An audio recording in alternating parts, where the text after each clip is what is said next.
see this? They don't let up. Almost had me a 10-year bid on a tax rep, roasted my number banks in Harlem. Cost me $1 million in a year. I don't let up. Making it personal. Only one thing to get me. Me, Dutch Schultz, me! Now this. Nothing you can do right now, Dutch. This is one man you can't talk to. Talk! You lawyers talk. This rat's gotta be hit, you hear? And he's gonna be hit right in the head.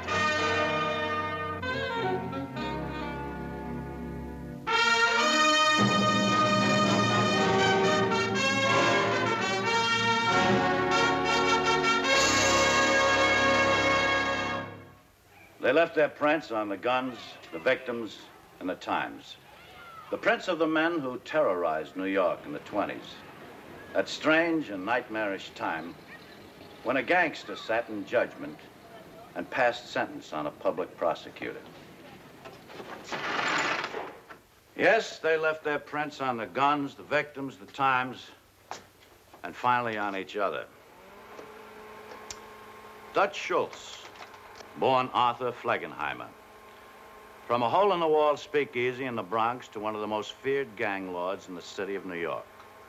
Ruthless, wild, unpredictable, a troop of 100 triggers on his payroll, the Dutchman was considered an outlaw even in his own outlaw world. And nobody in the mobs would stand up to the Dutchman. But a young, soft-spoken district attorney came along who said, this evil force has to be destroyed. And Tom Dewey became the obsession, the black beast in the waking and sleeping hours of Dutch Schultz. The Dutchman decided that Dewey had to be hit. My name is Barney Ruditsky, Gangster Squad, Police Department, City of New York. Hitting a federal attorney appointed by the governor of New York as special prosecutor was not just another mob action. For this, the Dutchman had to have the permission of the Syndicate. The Board of Governors met. There was Strella from Chicago, Pocris from Detroit, there was Raskin from Cleveland, Rahm from Los Angeles, and representing the East Coast, there was Mr. G, the Prime Minister. Dutch, how are you? All right, boys, let's get on with this. First, I want to thank you all for showing on such short call. The question is an important one, needs a quick answer. Anyway, Schultz feels it needs a quick answer. I'll let Dutch put the question. I say we hit this Dewey. Go on, Dutch. Well, it ain't just me, my interests, I mean. This here Dewey's declared himself. And if you let him knock me down, well, Strella, you're next. Parkers, you, and you, and you, and you. One at a time. He hits one, he hits all. Well, it's about the crop. We can have discussion. Go ahead, Strella. I listen to what Dutch says. He makes little sense in here. I was always a pretty smart pretzel, you all know that. And I know what's coming with this bum. I don't know. Well, I do. Let him finish, Dutch. I think Dutch only knows one thing. Get Dewey off his back. What I just been saying, sure, I want him off my back. We're gonna sit there like a dope and let him hit you one by one, huh? You listen to Dutch. He's got a little sense in there. I don't feel no heat from this Dewey. Sure, you think the Rocky Mountains are gonna stop that bum from hitting you? I don't think he's big enough to climb the Rockies. Sure, he's a nothing punk now, but don't let him grow. Maybe he can be, talked to. You wanna try? Ain't never seen the man yet I couldn't talk to. What are you gonna use for conversation? 100 G's, $1,000 bills, no birthmark on them either. You know where they've been? To Dewey and back. Yeah, this guy don't know the meaning of dough. Treats it like yesterday's newspaper to wrap herring in. He's a dangerous man. You know what this bum makes? 500 a month. All right. You know where I stand. I only say one more thing. If we decide on the hit, we better be ready to go all the way down the line. We might find ourselves with more troops than we can handle. What's the matter, Whitey? The California sun cooking your guts. All right. I don't want you out of order no more, Dutch.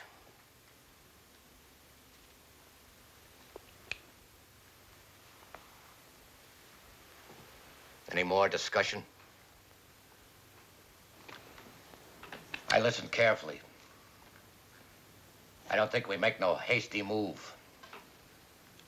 We take a week for consideration. I put the motion. We meet here for voting on the question 1 week from tonight. All in favor? Aye. Aye. Opposed? Action's carried. Okay, I buy that. But when we vote for the hit, we should be ready to move. I want the job should be blueprinted now. Ready for the work. You put that as a motion? Dutch moves, we give out the contract to blueprint the job. No action until we vote. All those in favor? Aye. Aye. Opposed? Carried. I will give out the contract. Only one man can handle it. Nicolaides. Meeting's adjourned.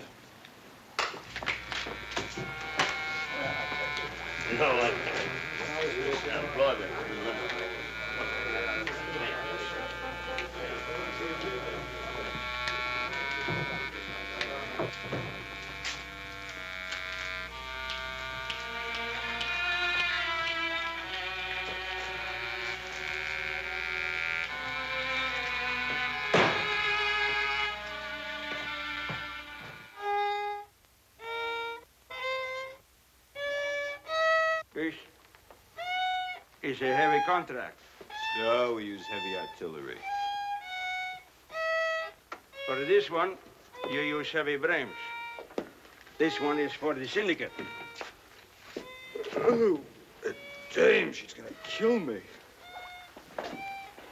Who we hitting when? You don't hit nobody. A Schlamann? For that we send you the chicken flicker, half price. First, you make the plan. You give me the plan, I send it to Mr. G. If he likes the layout, he gives me the word. I get the word, I give you the word. Then you make the hit. Who's the target? Dewey.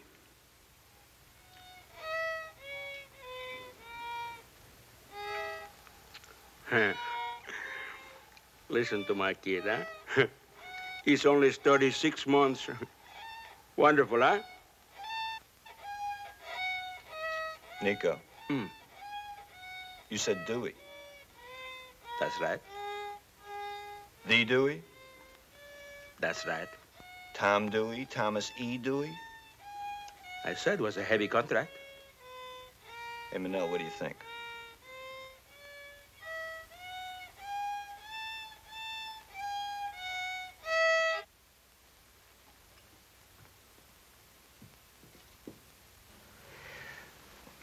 I don't know, Nico. You don't know what? Oh, it's a big one. It's for the big boys. Well, for me and Manel here, I say, sure, we give it a roll. Know what I mean? Like challenge. Contract like this guy could make his reputation in one night. That's right. But the rest of the boys, I don't know how they're gonna feel. They're gonna feel like you tell them to feel.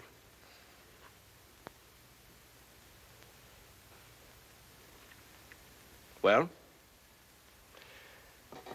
How much time? Mr. G wants to see the layout next week. Dewey. Gonna be a big stink. Why don't you let Mr. G worry about that, huh?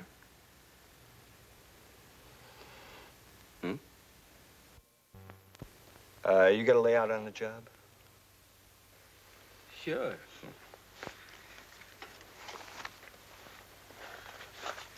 Now, Dewey lives here in this apartment house. Here. Central Park West. It's a good wide street, lots of room for the wheels, huh? Now, he leaves every morning 8:30. Here. Goes to the corner drugstore. Here. For what? To phone his office. He's afraid his phone is bugged. Now, between the house and the drugstore is the only place you got room to make the hit.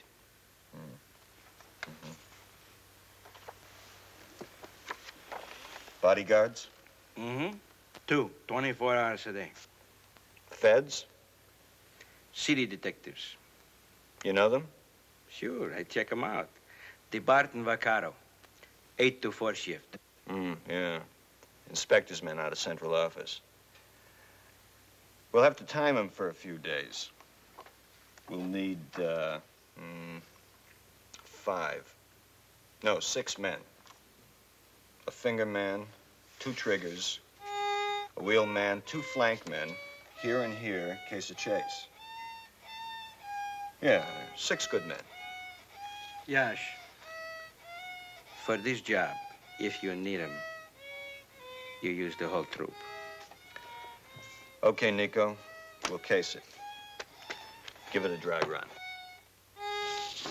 Well, Yash, you do a good job, huh? You ever have a beef on the work? No. But for Mr. G, this one, extra special, huh? Coming up. 1 extra special.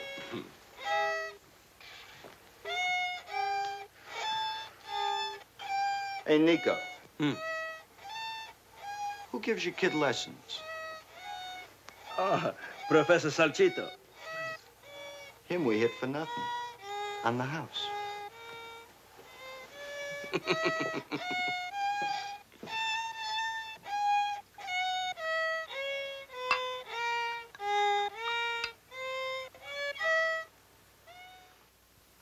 Coming up, 1 extra special.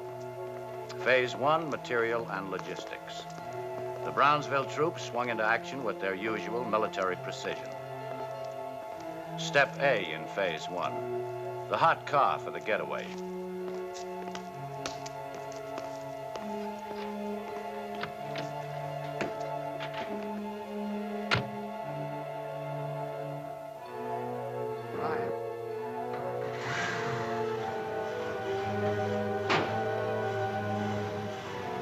Brought to the drop where it would remain under wraps until D-Day. D for Dewey. The specialists went to work. Unregistered plates put on the car. New white sidewall tires. Paint job. By the time the specialists finished their work, the car could be sold back to the original owner and he'd never know the difference.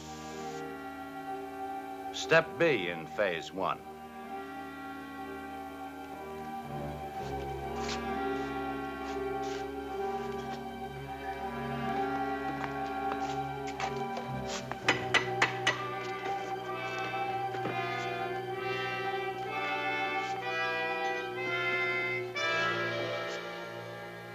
Guns, Army issue, a shipment to Europe.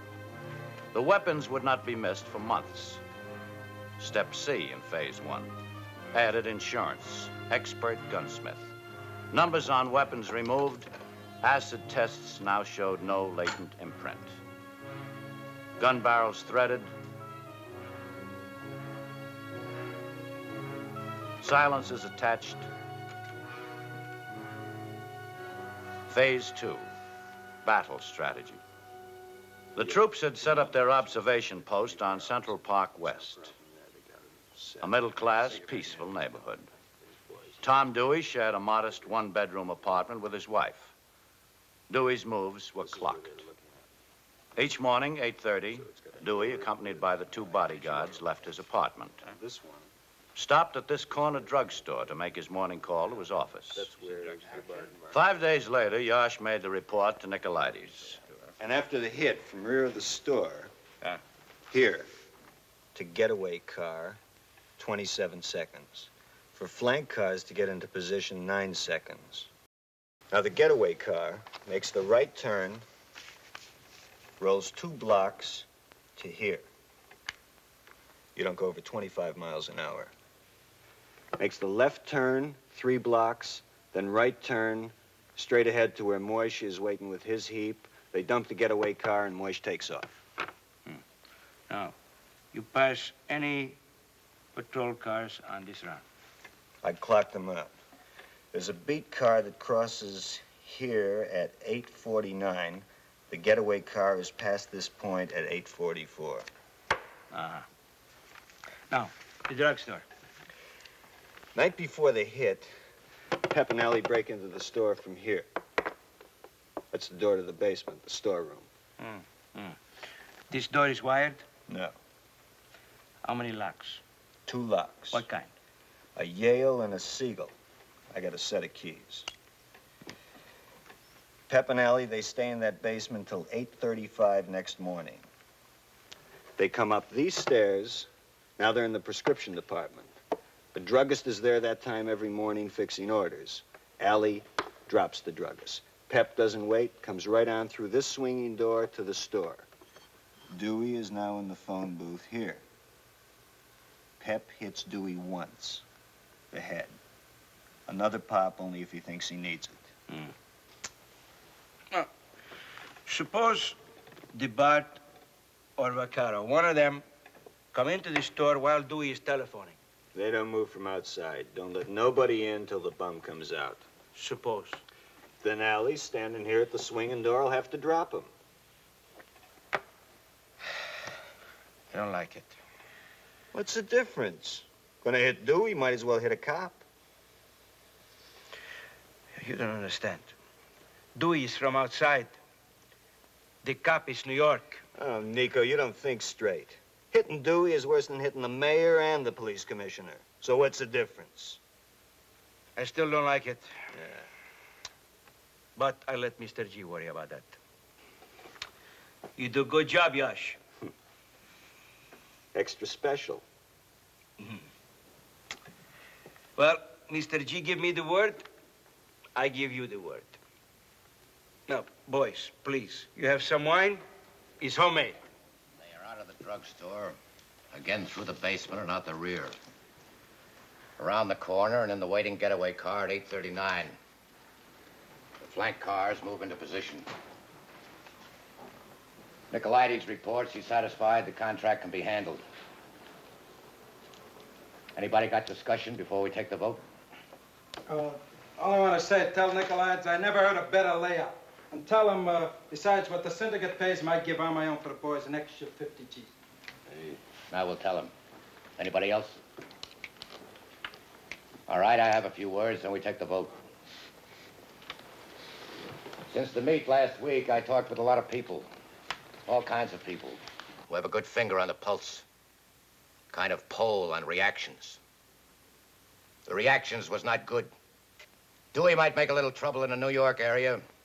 But if we stop him like this, we might find the feds coming down on us all across the country. A ton of bricks. Not one brick at a time, dumped in one heavy load. I think it is bad business. I say it is better business maybe to let one apartment burn up if necessary. But we save the rest of the building. All right. Now we take the vote. If yes, make a check. If no, make an X. Yes, check. No X.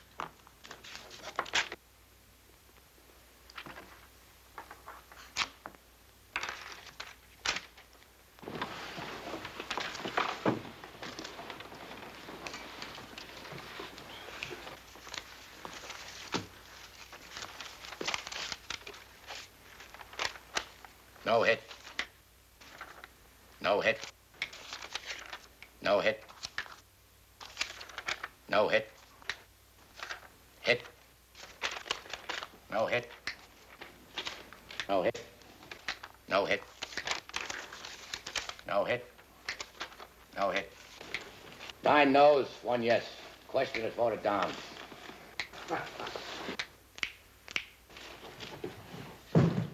You know what you can do with your voting? It's me, Dewey's out there, and I say he gets hit!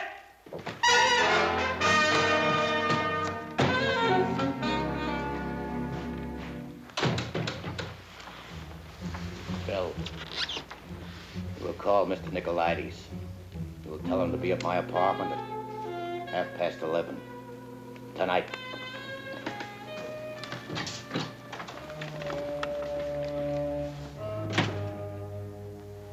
Gentlemen, I make a motion. Yash's troops were in the action for almost a week. A cinch layout. Lulu, You and Beryl, you go into the drugstore basement. Just like Allie and Pep were gonna do. You come up into the store exactly 8:35. Yeah, we got that. Yeah, we use Maxie over there for Wellman for the getaway car and Flip. One flank car ought to be enough. Dutch.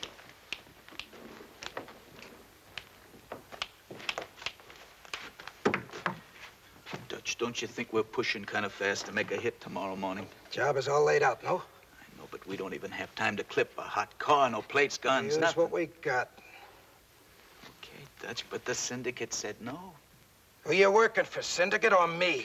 Sure. I'm just saying that we better look out for trouble from the Syndicate, just in case. All right. Go in and tell Maxie and Flip we meet him at the 110th Street drop. 4 o'clock. We roll out of there at 4:30. You and Beryl will be in that drugstore basement before 5. Move!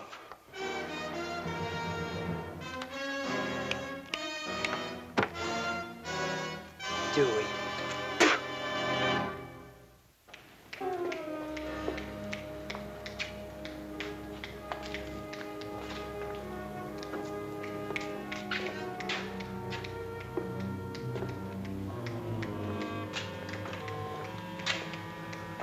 Flip, you take the flank car. You move only if something goes wrong. You got that? Maxie, got your getaway run set? Okay, remember, you passed that there corner no later than 8:44. The prowl car crosses at 8:49. Okay, let's roll.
Hey, Lulu, don't make no boo-boos.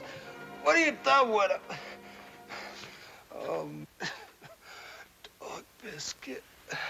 Dutch, who shot you? When he is happy, he doesn't get snappy. Okay, he's jumping around. Who shot you, Dutch? The boss. What boss? Appeal stuck. Oh, Mama, I can't go through it. Hey, get that out of Pretty good pretzel.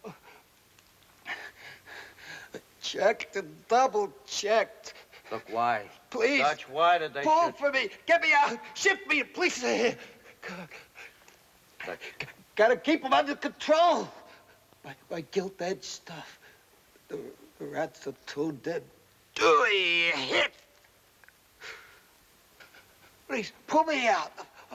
I'm half crazy. Somebody tied my shoes. Give me some. Lulu, get me in the car, Lulu. Come on, give me. Oh, please, put me on my feet. Let him leave me alone. I want to pay. The Dutchman's obsession. Dewey would get him. He was right. Tom Dewey finally put an end to his murderous career, but not the way in which Dewey had planned it. Dutch Schultz, born Arthur Flegenheimer, from a hole-in-the-wall speakeasy in the Bronx to the most feared gang lord in New York. Ruthless, wild, unpredictable. Died, age 34. His last words, I want to pay. He did.